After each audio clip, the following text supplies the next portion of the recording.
Chose promise, chose due. Salut les amis, j'espère que vous allez bien. Comme je l'avais annoncé dans la vidéo passée, on va parler de la Ligue des Champions. Donc c'est un avant-match de tout ce qui va se faire demain et après-demain. Un avant-goût, excusez-moi. Ok. Donc comme vous le savez si bien, demain le Real Madrid va affronter Arsenal, le PSG affrontera Aston Villa et le Bayern de Munich affrontera l'Inter. Le Barça de son côté, ça sera le jour d'après bien évidemment contre Dortmund. Ok, qu'est-ce qu'il faut déjà retenir? Bon, ne prenez pas ce que je dis pour une parole d'évangile, bien évidemment, ça ce sont mes pronostics à moi, c'est ma vision à moi du jeu.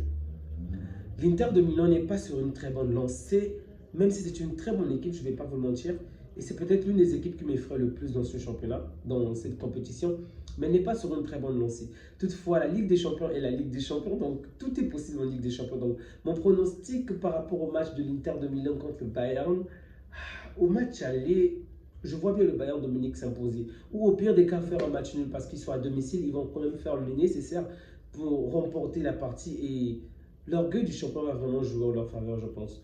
Donc, je vois le Bayern gagner le match. Au pire des cas, faire un match nul. Un score de parité serait la pire situation possible du Bayern. Je ne vois pas ce Bayern-là s'incliner à domicile face à l'Inter de Milan. Ça serait trop catastrophique pour compagnie.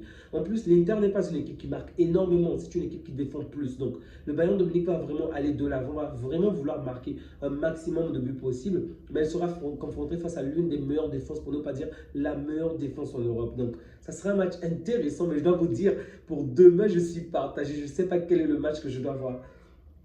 Évidemment, Arsenal contre le Real de Madrid attire énormément de l'attention. Mais le match de l'Inter contre le Bayern également est un match très important, surtout pour nous qui sommes barcelonais. C'est de notre côté, ok? C'est une manière de potentiellement voir le match du futur adversaire. Donc, c'est très intriguant. De l'autre côté, le Paris Saint-Germain contre Aston Villa, bon, c'est peut-être moins intéressant que les deux autres matchs, mais ça me donne un petit goût à la bouche, ok? Donc, je veux voir encore ce que l'équipe de Luis Enrique est capable de faire.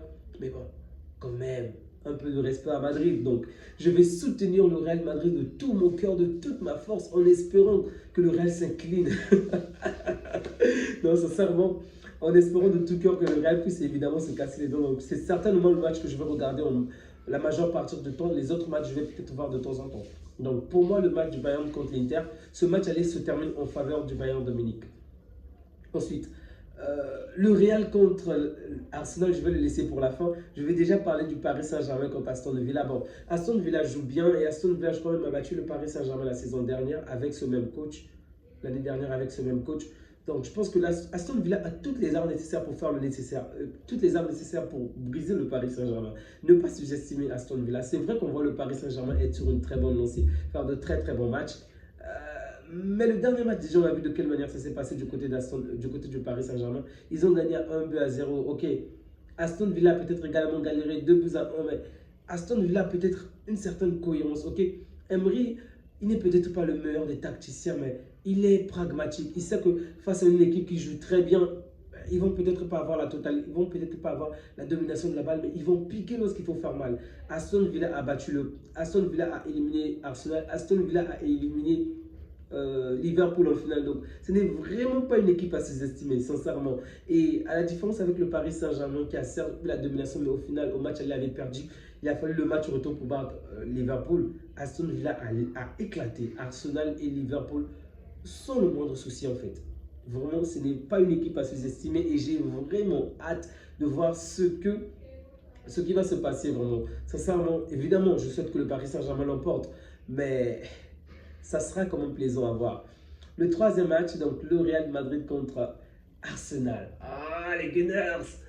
Le match passé, je crois qu'ils ont perdu une fois un match nul, le dernier match de Arsenal, mais parce qu'ils ont essayé de ils ont essayé de mettre certains joueurs sur le banc de tous, donc Chaka et autres.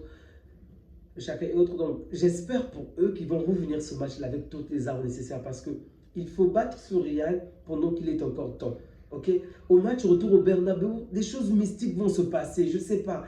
La balle va aller de tous les côtés. Le match sera de toutes les qualités possibles. Donc, il faut vraiment que Arsenal mettre le paquet dans le match aller. Je vois bien Arsenal marquer au minimum 2 buts parce que les statistiques ont prouvé que le Real a pris au moins 2 buts dans chaque match. Pendant les 8 derniers matchs du Real de Madrid, le Real a pris au moins 2 buts dans chacun des matchs. Pour vous dire de quelle manière cette défense est catastrophique. Et comme je l'ai déjà dit, c'est vrai que ça peut se justifier par de nombreux joueurs qui ne sont absents de nombreuses blessures, je le comprends parfaitement, mais ce n'est pas de ça dont je parle aujourd'hui. Aujourd'hui, la défense de Real n'est pas rassurante. Certes, on attaque encore, on peut se dire qu'ils ont des génies qui peuvent changer, chambouler complètement le cours d'un match en un claquement de doigts. C'est possible. Dans un bon jour, ils peuvent tout faire, tout briser. Je suis totalement d'accord.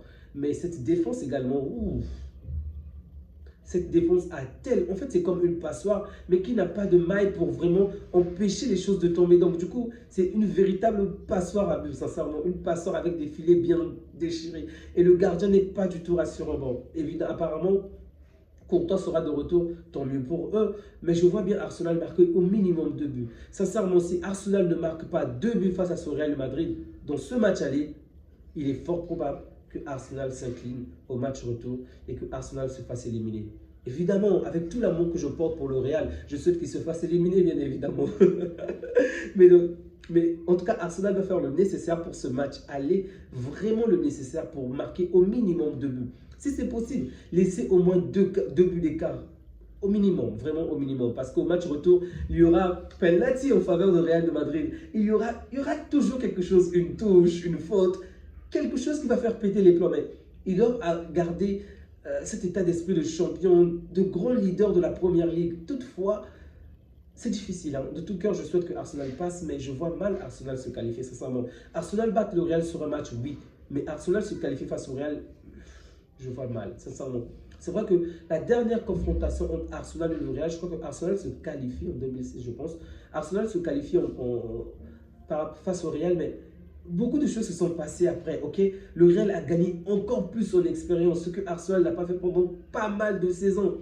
Ok? Donc le Real a cette mentalité, je ne sais pas comment dire, de guerrier pour se surpasser. C'est vrai qu'il y a aussi des problèmes d'arbitrage, il y a ceci, cela. Mais au-delà de tout cela, le Real sait comment jouer ces matchs. Le Real sait comment se mettre dans un état d'esprit où ils sont prêts à tout pour gagner. Et je crains pour Arsenal que cette expérience-là puisse faire défaut, puisse vraiment poser défaut. Je ne parle même pas du talent ou de la qualité parce que le jeu, on connaît, il sera beau. Ils vont être forts dans le pressing, ils vont faire de bonnes passes, ils vont faire de bonnes combinaisons. Mais est-ce qu'à la fin, ils auront le dernier geste juste pour éliminer le Real? J'en doute fort. Toutefois, évidemment, je me réjouirais si jamais Arsenal parvient à gagner. Bref, mais je crois que le Real va certainement passer. Dortmund contre le Barça.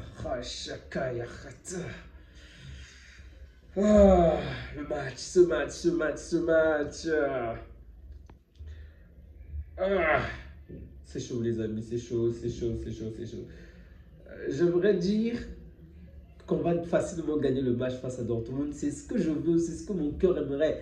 Et on sera à domicile et on les a quand même battus chez nous la fois dernière, 3-2. Et les 2 buts qu'on a pris, on va quand même dire c'était nos erreurs. Donc normalement, ok, dans les bonnes conditions de pression, de température, dans les conditions normales de pression et de température, on passe, on gagne. Mais il y a des choses à dire. Déjà, l'énorme fatigue que nous jouons en ce moment. On a enchaîné pratiquement 5 matchs, 4 matchs en 9 jours, sauf erreur de ma part. Tandis que eux, de leur côté, ils ont enchaîné quoi? 2, 3 matchs. La fatigue joue. Et on l'a vu la fois dernière, de quelle manière nos joueurs ne sont... Ils étaient... On en a déjà parlé, vous pouvez voir la dernière vidéo. En fait, ils ont manqué de lucidité dans les dernières actions. Ok, le geste qu'il fallait, c'est pourquoi je ne sais pas si Flick va laisser ses joueurs se reposer, nos joueurs se reposer, mais j'espère vraiment que pendant cette période de pause, ok, avant le mercredi soir, qu'ils vont certes s'entraîner, mais ça sera en mode mollo, doucement, parce que ça se voit que Yamal n'est plus aussi efficace qu'avant. Dans les derniers gestes, il est fatigué, il fait beaucoup de replis. En plus, on a un jeu qui est vraiment carnivore en énergie. C'est un jeu qui bouffe énormément d'énergie. Pression haute, pression basse, on monte, on descend, on monte, on descend. Donc, c'est épuisant. Et les voir enchaîner autant de matchs en une période aussi courte, évidemment qu'il y aura des répercussions. Donc, je vois bien qu'on va peut-être gagner le Dortmund, mais sur un score, un petit score, vraiment, sur un petit score d'écart, c'est ce que je veux dire. Peut-être 1 but d'écart ou 2 buts d'écart. Je ne vois pas le Barça marquer, laisser au moins 3 buts d'écart. Bon, le maximum, ça peut être 3, bien évidemment, mais c'est très peu probable. Pour moi, c'est très peu probable. Je pense que le score sera assez serré. assez serré. Et autre chose, il ne faut vraiment pas sous-estimer Dortmund. Souvenez-vous, cette même équipe a été sous-estimée l'année dernière contre Atlético. Elle a éliminé l'Atlético. Elle a été sous-estimée contre le Paris Saint-Germain. Elle a éliminé le Paris Saint-Germain. Contre le Real, bon, il y a eu certaines circonstances, mais dans tous les cas, le Real avait gagné. Ok. Donc, il ne faut vraiment pas sous-estimer cette équipe. Souvenez-nous qu'elle est finaliste. Elle a joué la finale de la Ligue des Champions la saison dernière. Donc, ce n'est vraiment pas une équipe à sous-estimer. Il faut vraiment la prendre avec toutes les forces nécessaires, la renverser, la briser pour qu'elle sache qu'on est le Barça. Comme je l'ai déjà dit la fois dernière, j'aurais vraiment surtout que le match retour se joue chez nous à domicile. Mais le tirage au sort a fait en sorte que nous puissions jouer le match aller chez nous et le match retour de l'autre côté. Tant mieux pour nous. À Eden Park, ça va être certainement compliqué, mais tant mieux pour nous parce que les joueurs ne vont pas se déplacer. Et avec toute cette fatigue, ça sera pour eux un moyen de se reposer.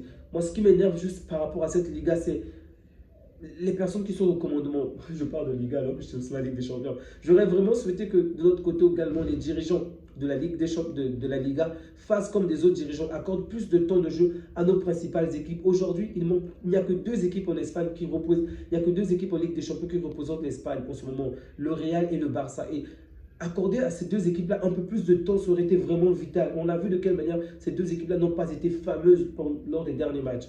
Raison de plus pour dire que peut-être qu'au match retour, il faut encore une journée de plus. Il faut peut-être décaler les matchs pour ces équipes-là pour qu'elles puissent jouer avec toute l'énergie nécessaire, le match de Ligue des Champions. La Liga a besoin de cela. On a besoin de cela. Mais bon, avec Tebas qui est au pouvoir, ça sera certainement du n'importe quoi.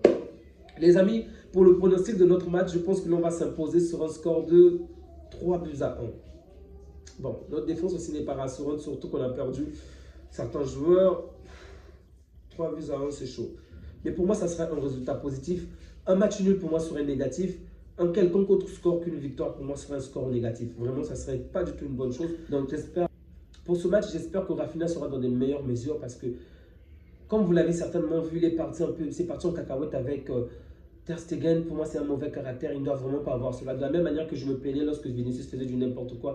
Je ne veux pas voir des joueurs avoir ces comportements stupides. Vinicius, encore, je peux comprendre, c'est contre les arbitres, contre les joueurs adverses. Mais mec, là, tu es contre ton coach. Tu es contre ton principal capitaine. Ce n'est vraiment pas correct. C'est vraiment pas correct. Je peux comprendre la frustration par rapport au résultat, par rapport au match, mais ce genre de choses m'énerve vraiment. Ce n'est pas une bonne image qu'il nous renvoie par rapport au Barça. Ce n'est pas une bonne image. Souvenez-vous que je me plaignais déjà par rapport à Xavi qui inspirait tout le temps de la crainte, de la peur, qui n'était jamais calme. Et du coup, il insufflait à l'équipe, on va dire, une mauvaise atmosphère. En fait, il n'était pas rassurant en fait. Et Rafinha, je tiens compte du contexte évidemment. Il passe une mauvaise période, les Argentins l'ont tapé, tabassé sur le terrain, dans les gradins, en dehors du terrain, on l'a tabassé partout. Je peux comprendre cela, mais il est temps qu'il passe à autre chose, qu'il se focalise sur le Barça, rien que sur le Barça. Sur cette Ligue des Champions, rien que sur cette Ligue des Champions. Qu'il oublie, je ne sais pas, le Ballon d'Or ou toute autre chose. Qu'il se donne à fond, mais pour la victoire de l'équipe et l'équipe avant tout. C'est tout ce que je veux voir. Sinon, les amis, je vais m'arrêter là. Désolé, j'aurais souhaité développer beaucoup plus de points, mais vous ne l'avez peut-être pas remarqué, je suis vraiment enrhumé et là, j'ai des maux de tête affreux. Prenez bien soin de vous, les amis, et que Dieu vous garde. Ciao.